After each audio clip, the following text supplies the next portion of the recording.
द्वितीय कथा विगत दिन में महिला सशक्तिकरण नाम विगत दिन में जो सरकार गुड़ाक राज्य खाली महिला सशक्तिकरण नाम डिमडिम पिटुले किंतु महिला प्रति बहुत दुर्व्यवहार होता महिला प्रति आचरण ठीक नाला।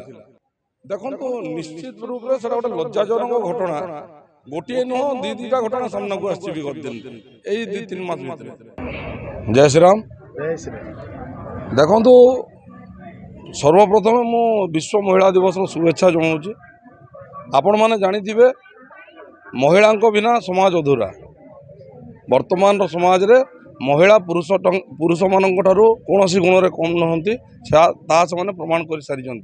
शिक्षा क्षेत्र रू आरंभ कर चाकरी क्षेत्र जेकोसी क्षेत्र को आप जातु महिला माने पुरुष मान दीपाद आगे अच्छा से कौन गुण में कम नुहंती से समान अधिकार समाज दवा कथा। यही उद्देश्य आज आम नारी शक्ति पदयात्रा सनातनी केशरिया हिंदू बाहिनी तरफ आम पदयात्रा करुचु अनुष्ठित करूँ।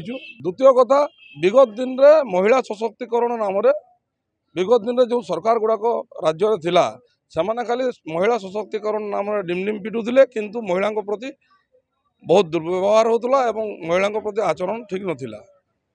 आम सरकार को यही पदयात्रा माध्यम जनईदेवाई चाहूँ।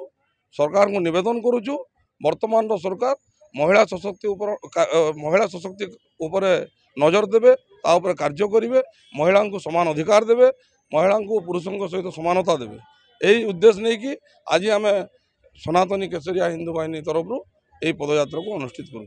देखो निश्चित रूप से गोटे लज्जाजनक घटना गोटे नुह दीटा घटना सामना को आसी विगत दिन यही 2-3 मास भर किंतु से आमको भी सचेतन होगा पड़ो। सबू सरकार मुंडर बोझ लदिदेले हेनी समाज रे थिबा आम मान को सचेतन होगा पड़ो।